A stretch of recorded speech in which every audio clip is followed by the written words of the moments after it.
Garmin. You ever see a Garmin watch? You got rid of the Whoop? No, I still got the Whoop. Oh, okay. Just I put my Whoop on hold for a bit. how many gadgets does a guy need? Yeah, really. Yeah. Is that? But that's good for running for straight So heartbeat. no, it's good for yeah, it's good for all that shit. But it's can show my pace, my real time pace. So if I do, some people might know the app Strava. I use that one, but it shows an average pace.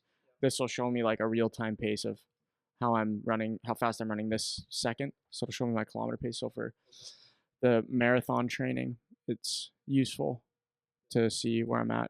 I'm not gonna end up being able to run my pace, so that kind of sucks. You're just not there.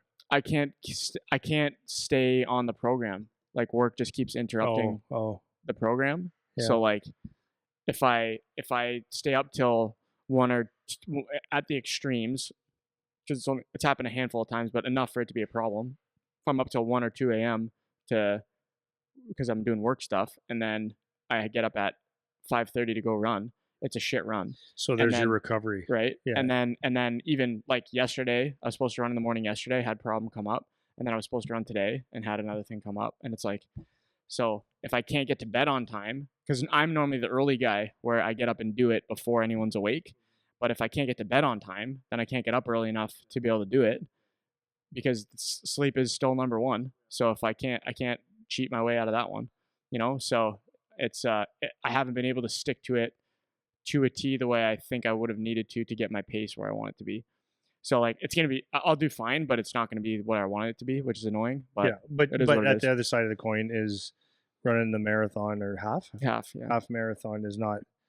It's not like you're competing for anything except for yourself. Yeah. So you're doing one. Well, I ran it 3 weeks ago. I did the same distance just to see, and like it's fine, but it just hurts like after you hit like kilometer 18, and it's like my knees are hurting, my hips are hurting, it's like the joint taps are hurting. So all that stuff will be fine. Like I'll be fine with all that, but it's the pace. I wanted the pace, man. So now I'm already disappointed because I know I can't hit it because I haven't been able to stick to the training schedule well enough. And it's even more frustrating because I know I would have if I would have been able to stick to the training program. Like it wasn't that much that I needed to improve. It was a lot that I needed to improve, but not insurmountable, but I just couldn't stick to it. I kept getting interrupted. So this is why it's hard, man. You want to talk about for parents or families or kids when you have multiple things going on. If you're a parent and you got multiple kids, you have a job, you have all this shit, and like you want to get on track to stick with whatever it is that you're doing. Hey man, it's hard. Like it's hard. Like life gets in the way. If it's not your primary focus, it's tough. It is. So the self-care that I'm so serious about has just been like backseat for the last at least 4 months, right? Which sucks. But yeah. it's well, that's what I find in the summer times for me, being on the ice so much. Like my intentions are really good, and I get my bag ready for working out and stuff, and I was only getting like 1 or 2 a week because I was just so gassed. Yeah, you're gassed, yeah. And it just puts a damper on it. It's hard. It's hard. It's hard, man. But the flip on that is that I'm on the ice all day moving. Like my calories were off the charts just by steady movement on the ice and stuff. But it's not lifting, and that's what makes me feel good is getting a lift. It's so weird, like not lifting. Like you get like for this business, you get on that regular schedule, and then it's like boom, the heavy times are heavy. So it's like, but at least we're physical and eat right most of the time. So that's the good thing. But yeah, you're right. It's when work and life gets in the way, it's, like a lot of people will say that, right? I just can't. You can though. Like the part that I don't understand, like for example, my brother-in-law, I know he listens to this, but it's, I'm not carving him, but I am. Like he went golfing the other day and he took a swing and he threw his back right out. And I'm like, he doesn't really do a whole lot. Like he drives truck and he runs around, it goes around to kids' hockey games and stuff like that. So you do one little thing of exercise and golfing. Like how do you get injured in golf? I mean, you can, but if he was to say, okay, instead of going to practice and watching practice, I'm going to just go for a half an hour walk, it would actually be helpful, right? But that's the prioritizing thing. And then some people will say, yeah, but at the end of the day, when I'm done work, I don't want to exert myself. Yeah. And I get it. to 100%. But that's why it's hard. It's hard. I think of it more like phases too. Like in this particular phase of my life, which is short term, it's like that's just not number one right now. Yeah. And it's okay. But you're doing something. I'm doing something, and I'll get back to where it is number one when I get to a more stable position. I know that, and I know better. But so I think that's a helpful way of thinking about it at the very least. But yeah, it's a grind, man. So nonetheless, it's I've given up my Whoop for a couple of weeks. Yeah, just need a break. I just needed to not stop looking at it, like or the numbers all day, and then it was like I told you, I've got the nerve damage on my left side, right? And I just find sometimes when I wear it, like even if I'm sleeping, I'm like twitchy, like it's on my wrist. I'll switch wrists and I start getting twitchy again. So I just want to get rid of the twitchy. I don't want to be twitchy. No, yeah, fair enough. I just want to live a life. So I'm not looking at numbers right now, which is different. It's weird though, not working out without it. It's weird. It's weird working out without it. And then I got double, like a loser. How many devices does a guy need? You know what I mean? It's amazing, eh? This episode of the podcast is brought to you by the PowerTech online membership program. If you've been listening to Andy and I wondering, hey, how are they able to get all this podcast content out there? Well, that's because of our members. For just $9.99 a month, you can get access to our online video library, including hundreds of videos of Coach Andy teaching, and have the option for consultation calls with Andy or myself to go over anything you need. We can cover training, nutrition, coaching, parenting, agents, the junior college hockey path, whatever's of interest to you. You'll also be able to participate in our popular Ask Me Anything episodes, have access to special discount codes, and be given priority for any PowerTech in-person camps or events. If you like what we're doing here and you want to support us, this is the best way to do it. Visit powertechhockey.ca/memberships or find the link in the description of this video to learn more. So we started the academy this week. Yes, we did. How about that? It's amazing. What a freaking grind that was. To get it off. Holy. So now, like, I was thinking about it yesterday. I'm like, it's an actual school day. There's legit school happening. It's like, it's insane. Like I'm reflecting back now to in January when I was asked to do this, more or less voluntold. I don't know what I'm doing, right? I got to figure it out. And so obviously it wasn't just me. Like I had a lot of help doing a lot of the building of it, but it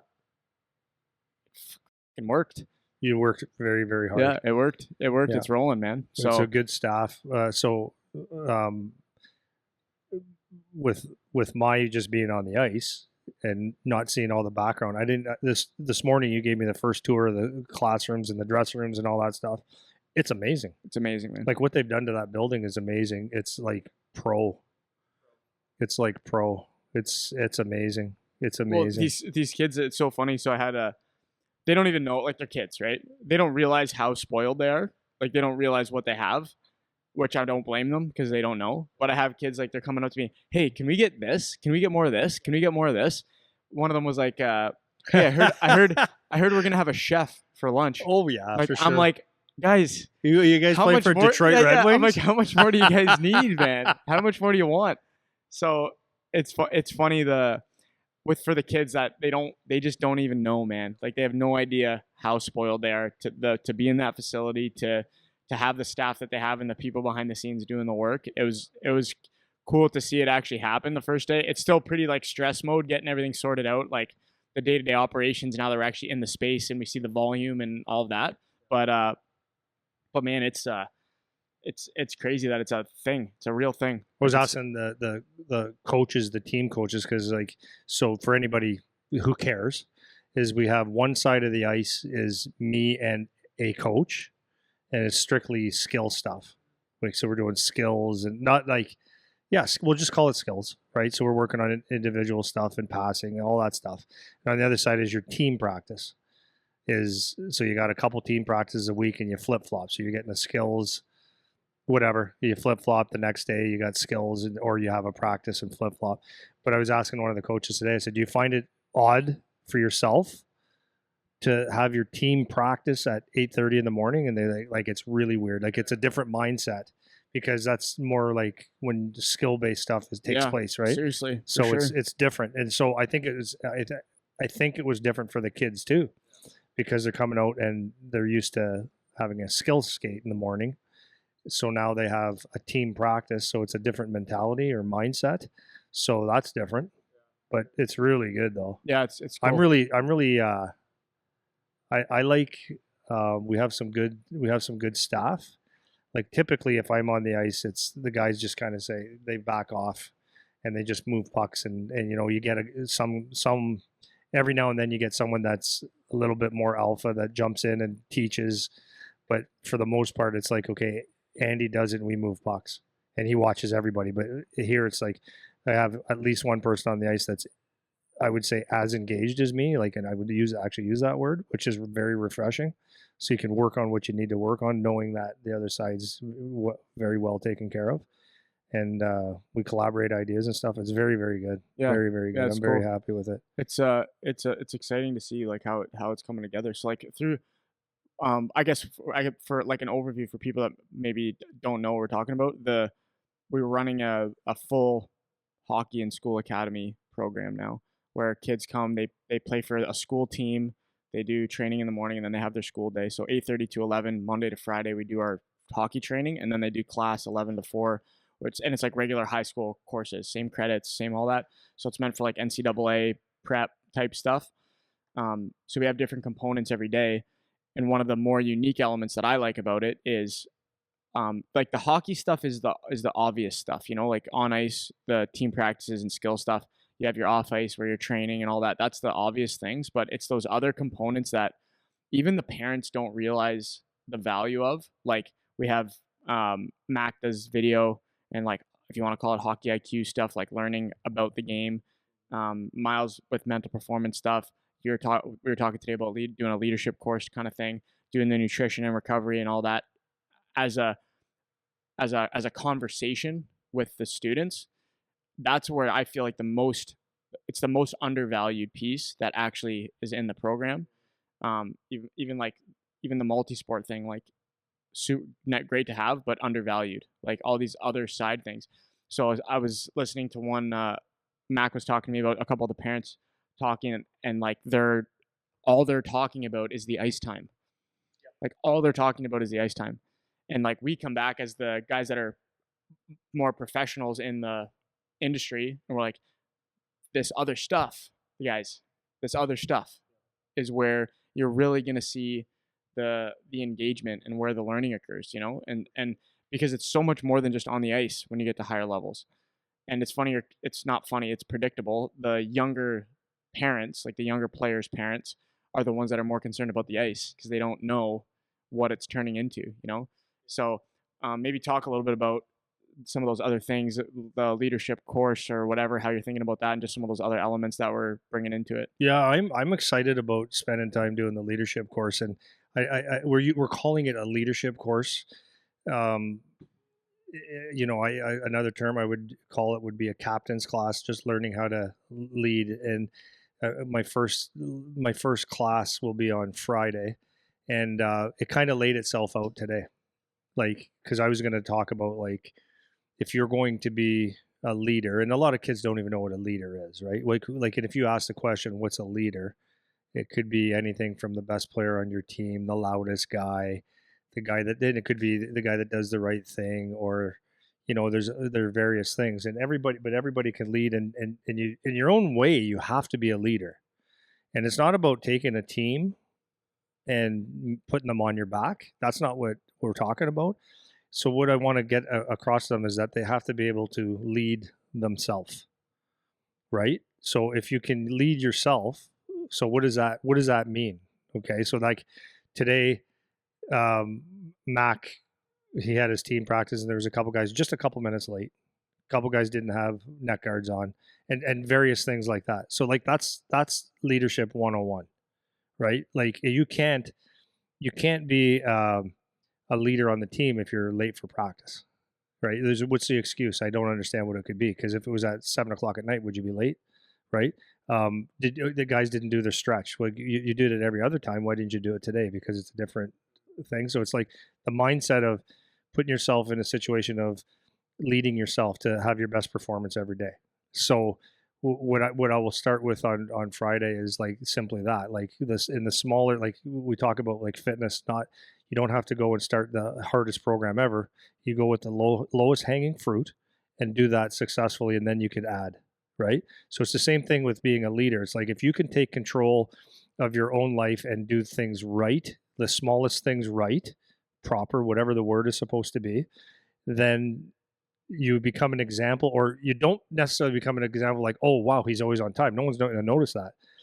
But they'll notice if you're late. They'll notice if you're doing things wrong. So it's the simple things like, okay, so I've got in this situation, you have the academy where you start your day off with hockey. So what should you be doing for hockey? You got to make sure your gear's packed, although it's all at the rink. But you got to make sure your stuff is there. Your tape job should be done early. Like the routine should be already set. So if you go on the ice, do you typically stretch? Well, we have a gym or stretching areas or dynamic warm up areas. Do you spend 10 minutes doing that or 5 minutes doing that? Like something to get your mind into it so that you prep your body. So there's leadership, right? Or do you have to have someone tell you to do that? So that's like a good habit. That's number one. Number two is be on time, right? Be on time and listen. And we just go through those things about that's taking care of yourself, right? And then if you do that consistently, then you can build on that. So that's what we talk about is leadership is you start with yourself. And then if you do things right on your own, if you can lead your own life and your own, you're never the problem, and you work hard in the practice, you do the drills right. When the coach speaks to you, you're listening and you're responding and all those little things that then you have the right at some point to say, hey, Eric, hurry up and get ready. Ice starts in 5 minutes. Or you can say, hey, work harder because you're doing the things, or whatever things to help. But if you're not doing things right, you have no right doing that and whatever. So it starts with leading yourself. And then the next thing I would say that I will say on that is the next part of leadership is to use a term that military uses, what is the mission, right? What is the mission? So number one is you're leading yourself, like you're doing things properly, your gear is good, all the stuff like that, you ate well. And then what is the mission? So like the team will have a mission, or is it to win the game? Is it to shut down a team? Like whatever the mission is, your leadership falls in with that. So like mission needs to be accomplished. So everything that you do is about making sure you do your personal best and to follow the mission of that team. That's what leading is, right? Because if you're on your own page, you're doing something else. And then after that, what I'll end up talking to them about is what was I going to say? And I was explaining that to the coaches, was that I'm going to have them do what we talk about on the podcast several times is every single player, their homework for that day is going to be put 5 things down that and it'll be a discussion, but 5 things down on paper that while you're playing is going to equal a good shift, right? So that you're coachable and that you're being productive in your own way. So that'll give the kids a framework of, okay, so if they put down, I'm going to score, I have to score. Okay, that's not a habit. That's a outcome from good habits. So it's like teaching them that if you do habits well, then that leads to success maybe in other areas. So for example, if we write down 5 things and someone says, okay, I got to get a hit every shift, and the coach looks at it. Now the coaches are going to look at it and say, okay, that's a good idea, but the way you play, you've never hit anyone before. So let's maybe make sure that we're aggressive and we cut off hands, or you can make contact or something, but like build on those 5 things so that the coach has something to coach them with and they can guide the kids. So like the first lesson is going to be mostly on that kind of stuff. Yeah. So how do you think about I know because I noticed this in the gym too. I'm gonna end up going on a tangent about it probably at some point here, but um, again, coming back to like the age appropriate question on teaching some of these concepts. So I was talking. I had a good talk actually with a guy that's coming in to help me with some of the training stuff today about um, you can't teach everyone all the ideas in an optimal way right away. There's like practical considerations that always are going to be a factor for whoever you're teaching. So, as one example, the first week for training this week, we're not even really doing workouts. I'm more just going over what we're going to do and almost doing like a what do they call it? No, yeah, but like, what do they call it when like an assessment almost? Okay, yeah, Basically, like functional assessment they yeah, call it. right. So I'm almost doing it more like an assessment with the group to see where they're at, who I got, like, and what they know and remember. And even for the people that do know it and remember it, it's like I used to always go back to beginnings and get my foundation set again as well, right? So for these kids, I'm doing a lot of talking, and depending on the group, I change how I'm delivering the message or how much I let them get away with or how seriously I'm taking the instruction and all of that. So with the older group versus the younger group is just fundamentally less serious because I know they don't care about what I'm saying. Okay. So for a lot of these guys, the way I was explaining it to the other trainer I was talking to today is if these guys can walk out of this program at their age, which is 13 for the group I was talking about, and retain 10%, 15%, 20% of what I'm telling them, that's huge. That's huge. Because even with some of the kids that I had last year, which I only had them for a couple months, when I was going over all my review stuff, a lot of them remember a lot of the stuff. It actually stuck with them, right? And they're getting off on a better foot. So I'm going to ask you about this in a second, but one other example I wanted to give, which I said to him also, is my goal in doing these other components of the program that I'm talking about, whether it's nutrition, even components of the training where I get an opportunity to speak with the players, I want to get them to a place where they can think about what they need to do to best suit themselves. So, because as they get older, like there might not be resources. Like you can assume that when you get to a higher level and play higher level, you're going to have the best trainer. You're going to have someone that just wipes your ass and takes care of everything for you and provides you with the best program. And that just isn't reality a lot of times, even up to professional levels. Like sometimes their team trainers just aren't good. Like they're just not good. You know, Not the best, not the and or not the best for you. right. So even like with some of like OHL teams or CHL teams or college programs, they have a whole training staff sometimes, and they're just not great. It just is what it is. Sometimes that happens. So what do you do if you don't have a good resource? You're just going to be lost. You need someone to hold your hand the whole time. And so if I can have one goal with this program, it's not that they come out of it with the most optimal program that they've completed from an off ice perspective as a 13-year-old. It's that they've begun to think about what they need to do to train correctly. So the one example I was giving was one of our guys this year. He's going to be playing in the North American League, and he got a program from one of his trainer who's more of like a CrossFit guy. And he came to me with the program and was like some of this stuff doesn't look right. Like it doesn't look like this is what I should be doing. Smart kid, by the way. Yes, really smart kid. So he came in and one of the movements in the program was a barbell snatch, for example. And so he came to me, he's like, I don't know, like there's a lot of snatches in here. Like, do you think I should be doing a barbell snatch? And I was like, well, let's talk about it. How often have you done a barbell snatch? It's like a handful of times. Like I don't know that I'm necessarily good at it or proficient at it. I'm like, okay, so what do you think the purpose of the movement is in this program? He's like, well, it's supposed to be for power, but like I don't do snatches a lot. So I'm gonna have, and this is him telling me, I'm gonna have to like figure out the form even, like, and focus on my technique before I can really get the power out of it that I want.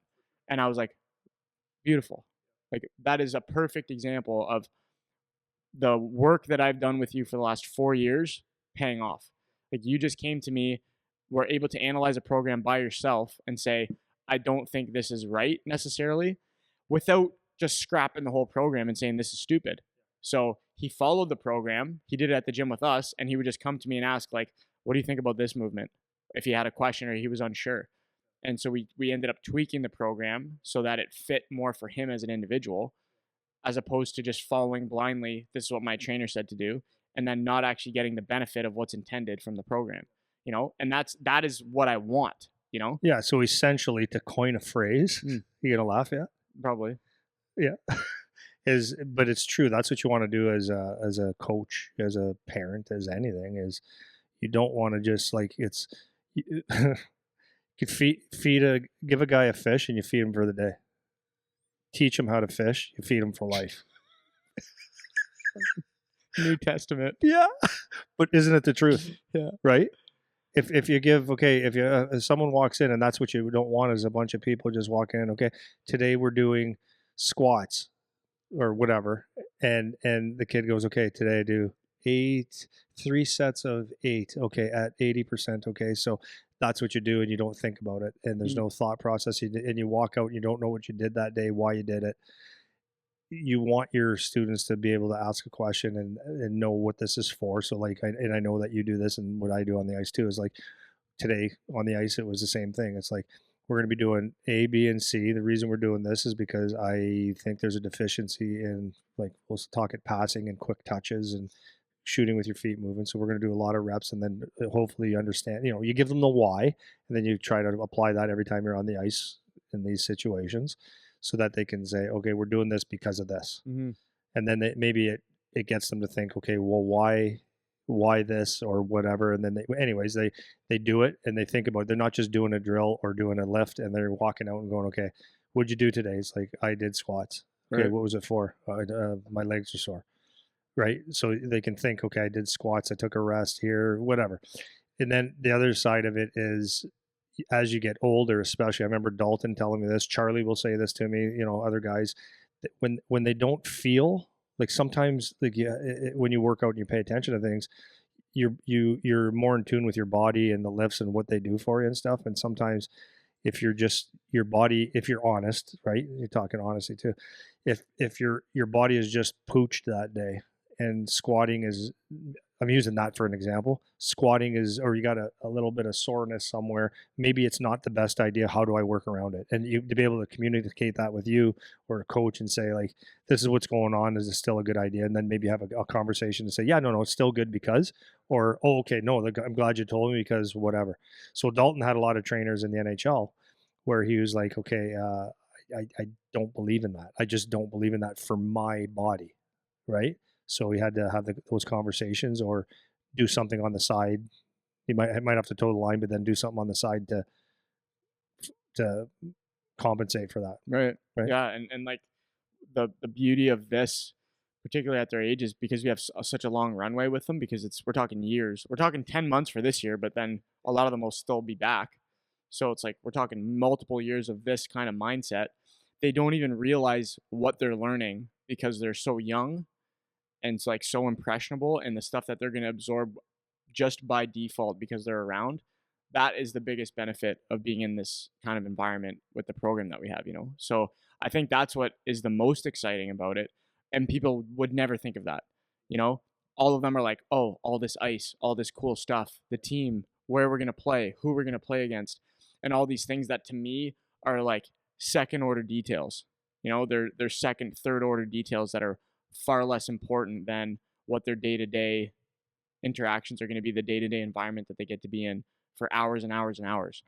And, with some of these kids that come in too, it's like some of them are not used to having that. And the difference that a lot of these kids are going to have in their life because they get to be in this environment now, that is what the benefit is.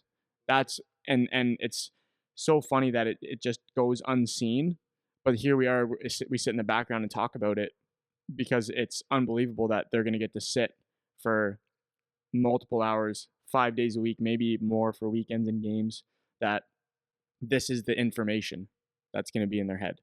And it's just not common. You can see when the kids come in, like I sit and do interviews with these kids, and no one's ever told them, like no one's ever talked to them like this. No one's ever asked them about what they want to do or where they want to be or how they want to get there or making a plan. It's just not a common mindset that they get exposed to. So that's where the huge benefit is going to be. So anyway, getting back to kind of my question for you is, in that you're talking about leadership, you're talking about communicating these messages and all that. So how do you go about doing that with a group of grade 6 to 8s versus grade 10s, 11s, 12s, and what to focus on and how to make it important for them with these little examples? So like, what kind of teaching style are you going to use in communicating like some of these messages? Is it the same or different, or how are you going to tailor it? I think it's like relatively the same.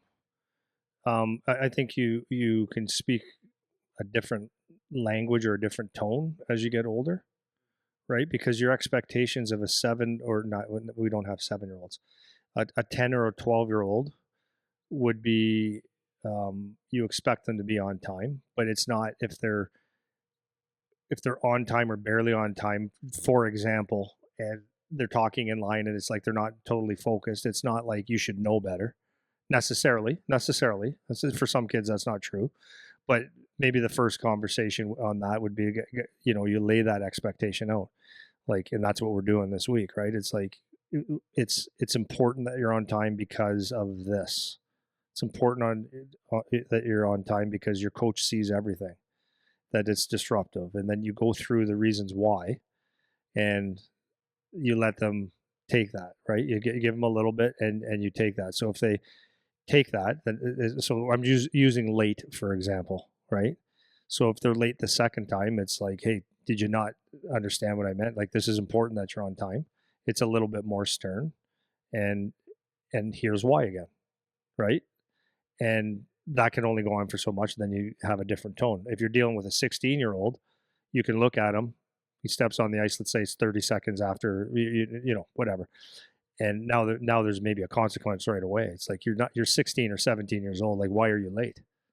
Like, there's actually no excuses. There's excuses. There's reasons sometimes, but that's if mom and dad drive you there and mom slept in or something, or the car broke down, like, legit. But there's things like that you can deal with. But I think so. You're sending the same message because you want the same thing. It's just the younger guys shouldn't get it, or there's more leash for them to not be perfect, right? And not that we're asking for people to be perfect, but understanding that a 10-year-old's attention span is probably a little bit less.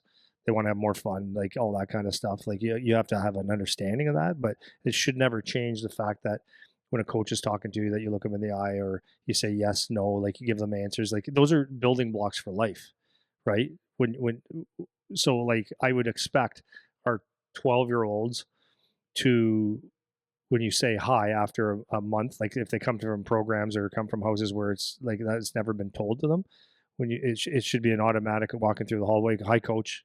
Good morning, coach. Something like that. Like, that should be an automatic. How's your day today? Like, a response, talking to them, like, we're teaching them how to be Humans. humans, but humans, yeah, Yeah. no, humans that can function in the world, right? Like, you want them to be impressive people. It's not just about ice. And there's kids that are on the older side that I sit there now and I go, guys, I don't know what the problem is. Like, why can't you, when the coach is talking and you're looking down, you're not looking at anybody. You can't be getting it. You can't. So, like, even if that's your way of absorbing it, it's like, it's not a good look. So teaching that, right? Teaching how people perceive you from the other side is important.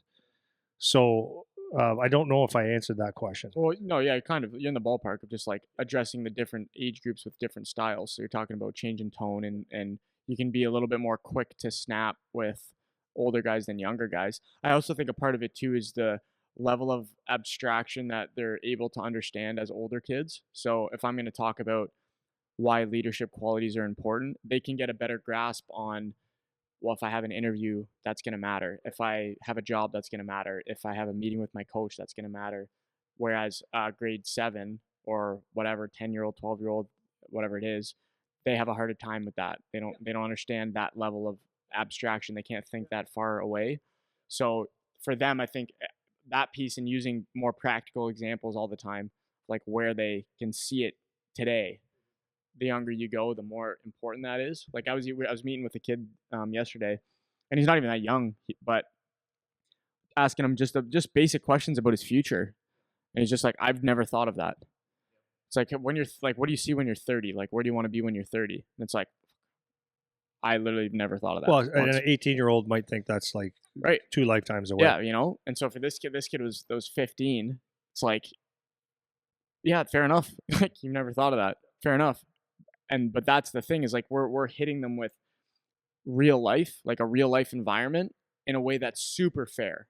So, you go to a regular school system, for example, and the rules are, and this is just my opinion, you can argue with me or whatever, but the rule set in standard school environment is unreasonable for kids.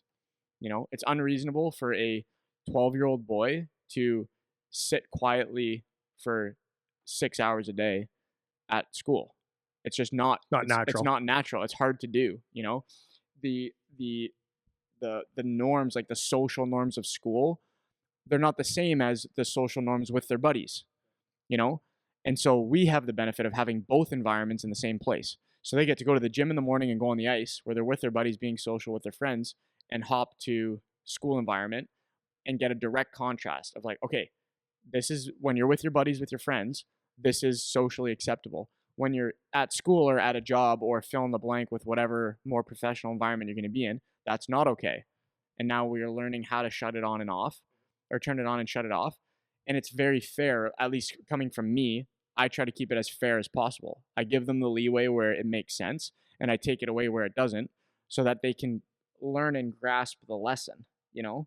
Because I find like how many of these kids I talk to, particularly the hockey player kids or athletes in general, a lot of them don't have a good experience at school. A lot of them don't. And that doesn't mean most or all, but a lot of them don't, a sizable amount. And they feel Say it again. They don't have a what at school? they don't have a good experience. Like they don't have good experiences in the school system. They just don't. A good amount. No, I'm not saying all or most even, or more than half or a majority. I'm not saying any of those because I don't know what the number is. But a lot of kids that are in sports, in high level sports, they have a hard time. One reason is just interactions with teachers or staff that don't understand their life or their schedule, right? If you're a teacher that and you've never played a sport, you've never played a competitive sport at that, it's hard to relate to that kid. You know, you don't have it, you know? It's something that, well, I'm you're talking to me, right? But it's something that it's funny. I told Charlie before when he was growing up. It's so funny how being an athlete is so unrealistic for teachers. Like for example, when I went to school, like it was always like, yeah, well, what if hockey doesn't work out? That you hear that all the time. So Charlie, one day he was in school. This is like early high school before he was drafted or whatever, and he was a good hockey player, man. Obviously, right? So his dream was to be a hockey player. So the teacher's doing the typical thing, and it's so funny, right? What would you like to be? So going around the room, and one wanted to be a doctor, and the teacher's like, "Oh, well, that's good for you. That's awesome. But you want to be a doctor." And someone else, I want to be a Astronaut. yeah, I was just gonna say an astronaut. They go, "Well, good for you. If you put your mind, you can do it." What are you gonna be? Oh, I want to play in the NHL. Wow. Like what's your like? It's so ridiculous that you would say that, and I find that a lot of the players get that.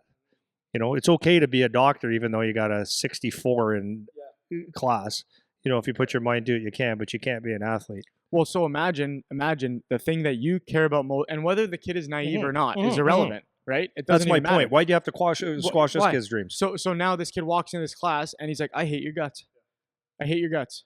You don't take me seriously. You're not taking my dream seriously. You don't care about what I care about. We have nothing in common. And now this is going to be my experience day to day.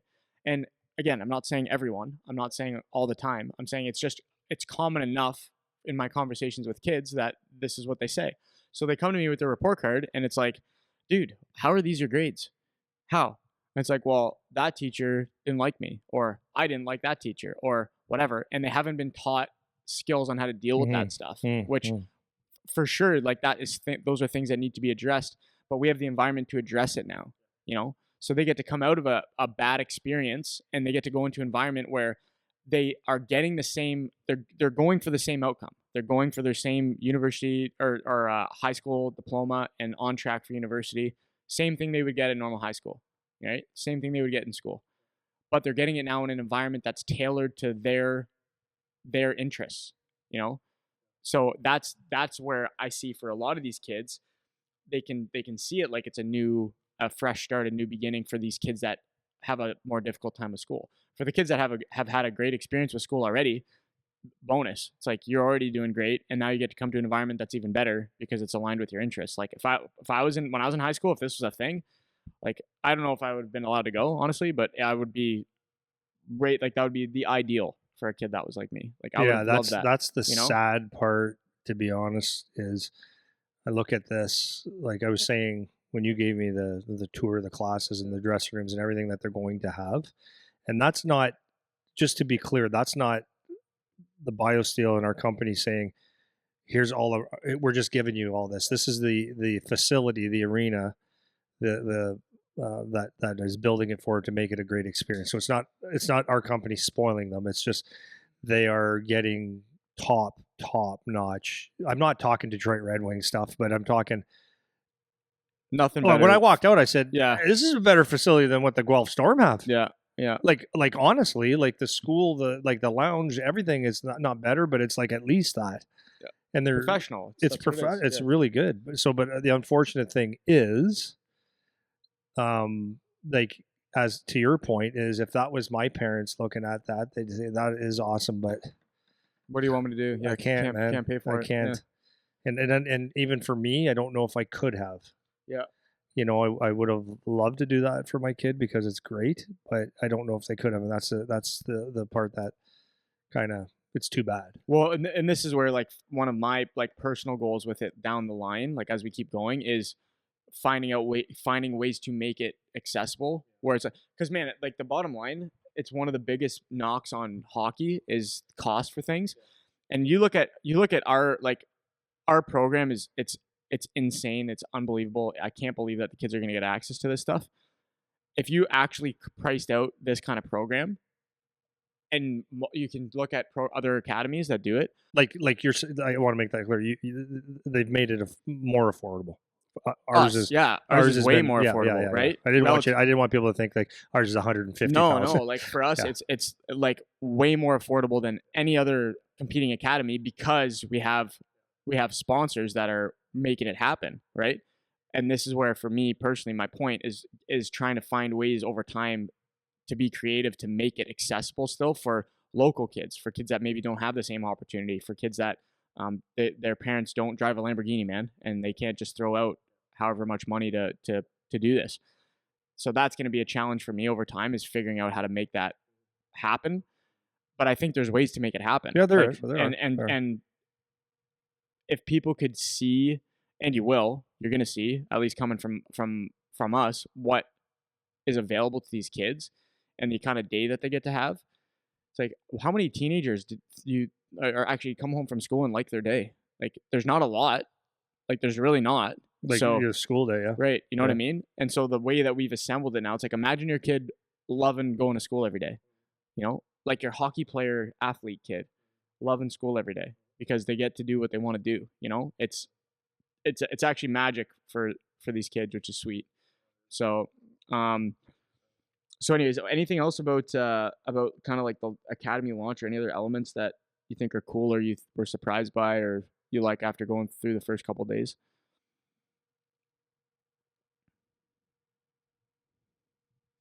Surprised?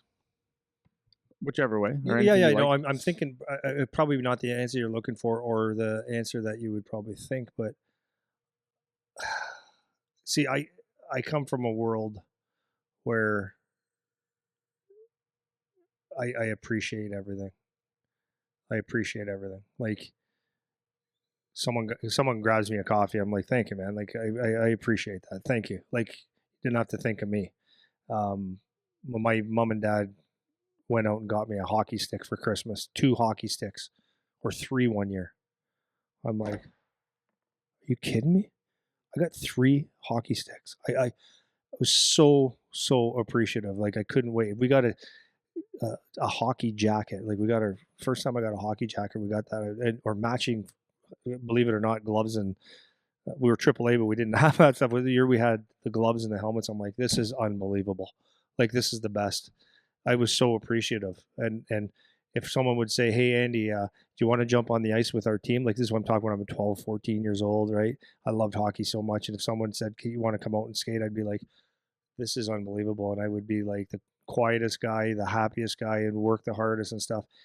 So my surprise is that, and I shouldn't be, is that for so long, like a lot of the kids have had stuff, and I find like they're not sitting there going, wow. So I would liken that to, in a sense, where like, and maybe this is a downfall. Like I know for my son, and a lot of kids, they get drafted and to go to whatever OHL team and see the dressing room and see like there's going to be 5,000 people watching, and this is like big time. Like it's a big deal. Like this is awesome. Whereas if you've grown up with an organization that has wiped your ass since you're 6 years old, it's and maybe it's good, maybe it's bad, but like the excitement and the awe of getting like just garb stuff, like big time stuff is like, it's like, yeah, of course we're gonna get 7 pairs of tracksuits and stuff, Right. Yeah. That's a good right? point, Like man. it's, the For sure. expectations are different It's than not what even I that would have been. new. Yeah, Yeah. yeah. So it's like that's what shocks me, is like not being so geeked over it, like, because it's freaking amazing. Yeah. No, that's a good point. Maybe. That would shock me. I think it always will. Yeah, and I think that's actually a good way to wrap this up is for the parents, for the kids, for whoever listens to it too. It's like take a second to look around at what you have. If it's not even talking about our program. Like there's a lot of good programs, there's a lot of good things just in general. It could be you guys got matching helmets. It could be you guys got anything, any little thing. It's like seriously look around and take in what you have and what you're able to do and what people are providing you, the opportunity that you're getting. And even if you're paying for it, like, man, if I go out for dinner and I have a server that is just top tier, like, holy, I make sure I tell them, I make sure I tip them right nice, because, and it's like, yeah, I'm paying for the experience also, but people don't have to do that, man. It doesn't have to be that good, you know? So when you have people like the facility managers that are at this place putting up these rooms for us, like the staff that have been working, people don't even know how we've been working for the last several months. So part of the so part of the leadership, that's the other part I didn't really go into, but it's those things right there. It's when you see the owners of that building, or the maintenance staff that's out there, they're bending over backwards and they're just doing their job, but they're doing it like to make this program happy. And I shouldn't say this program, for everybody, but they want you to walk around and maybe basically eat off the floors, and to walk by someone, and because a lot of kids don't get it, right? The Zamboni driver or the guy that's mopping up the floor, a lot of people look and go, whatever. No, that guy can make your life extremely helpful. Like, it can make your life miserable, or you can make it very enjoyable. He might let you, like, if we're not around, for example, or another rink that you're at, they might say, hey, go ahead and grab 10 minutes of ice or something like that if you want on your own. Like, if you treat them right. But if you don't treat them like they're not special, but like equal. Yeah, equal. Yeah, good word. Equal. Yeah, like that's why I've always been like this. Is the guys that walk around in the gray shirts at the rink, right? They're doing their thing. You walk by and I'm like, hey Matt, how you doing, man? How's your day? And he's like, oh, they're so happy that we're more than good to them. Like, but they're important, man. But those guys, they work hard, and I appreciate it. Like, bend over backwards for you. Yeah, it's important, like for parents, like a message to make sure your kids are paying attention to that stuff and appreciative of what they have. And man, some parents have the entitlement just as much too, right? So it takes some self-awareness to be able to relay that message. But if that's one thing we can leave like that, that's for sure. I didn't even think of that. That was a good way to go with that question, because like, man, that's so true. It's like a lot of them don't even realize. Maybe some of them do. I shouldn't say that, but it's not obvious to me that they really grasp what they have. Yeah. And it's and maybe important. they shouldn't. Maybe that's the way it is now. It's But better if they do. for me, Better if they do. If they can have an appreciation for that and grasp that, I think they'll be better off just as people in the long term. But even like a thing, and I know it's an expectation, but you're doing a drill, and just for your coach, let's say there's 15 people on the ice, just for your coach to say, Eric, come here for a second, let's fix this, and take that 15 seconds, 30 seconds, minute to work just with you. Come on, thank you. You think I'm not going to try? 100%. Well, I will. Like, thank you so much for helping me. Yeah. No, it's a good message, man. I'm gonna stop it there, because I think that's a good way to leave it off. So we'll leave it there. See you next week.